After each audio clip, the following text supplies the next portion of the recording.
So we're continuing our adventure on the Alberta Ale Trail by heading west from Medicine Hat to picturesque Lethbridge, Alberta. The Highway 3 Ale Trail links some of southern Alberta's most unique craft breweries. Running between Crow's Nest Pass and Medicine Hat and stopping through towns like Lethbridge and Fort Macleod. It's a journey through local flavors, with each brewery bringing its own twist to Alberta's thriving craft beer scene. Over 100,000 people call Lethbridge home. There's a great university here, some incredible food and drinks, and over 200 kilometers of pathways and trails that span the city from side to side. When you make your way to Lethbridge, you definitely want to check out the Lethbridge Viaduct, or the high-level bridge. It's the longest and the highest of its kind anywhere in the world. Over 300 feet. I grew up in Alberta. I've been here my entire life, and I'm a little embarrassed to admit that I've actually never been to Lethbridge before. But we're here now, and that's the important thing. And we've got a lot of things on the agenda, but we're here really for one specific reason: beer. So let's go.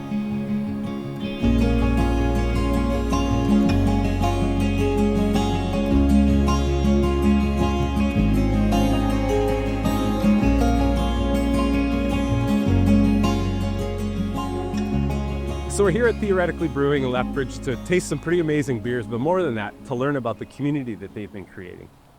Theoretically Brewing is a gathering place of science, creativity, and community. Here, beer is crafted with precision, using locally sourced ingredients and cleverly served in beakers, keeping with the founders' love for science and experimentation.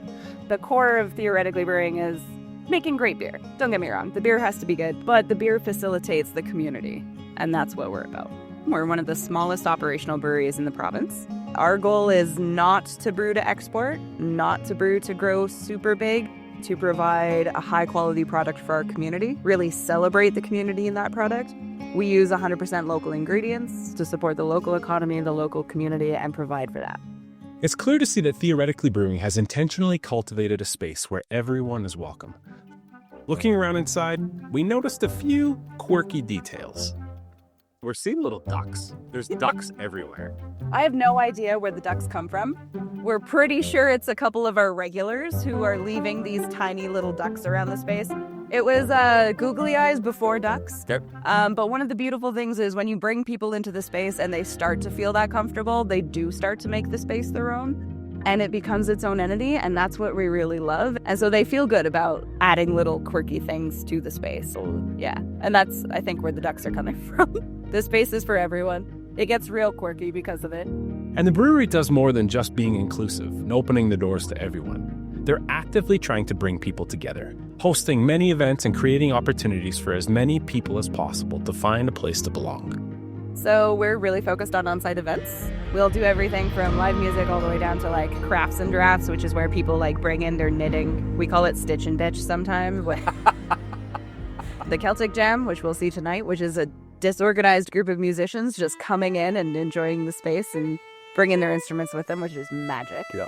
The Celtic Jam Night is a monthly event hosted at the brewery. We met up with founder John King to learn a little bit more about it.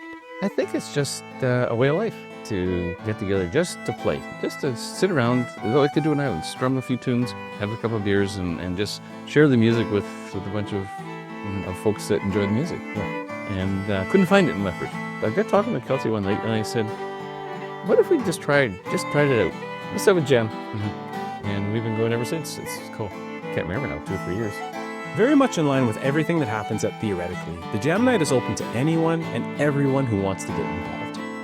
We just sit around and strum along a few tunes. No one's doing a performance. It's all just sharing the music and sharing the laughs and the camaraderie and making people feel welcome. And that's probably the biggest thing, is sharing and celebrating community.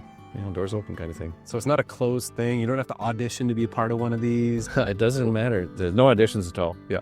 If you're just learning an instrument, yeah, and you feel comfortable, you want to try it, go right ahead. If you sing off key, it doesn't matter. Okay, just there for fun. Well, you get a real warm feeling in the room, and not just because it's 30 people packed into a tiny space. It is soul filling, like it's soul food almost. Yeah. Is just that moment of everyone singing, there's harmony in the room, there's 16 guitars and 2 drums, but it doesn't matter.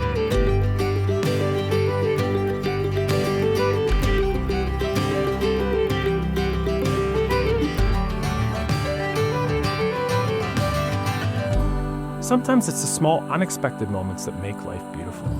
A lively tune played on a borrowed guitar, the warmth of a familiar smile across a crowded room, or even a tiny duck left behind as a quiet reminder that joy can be found in the simplest of things.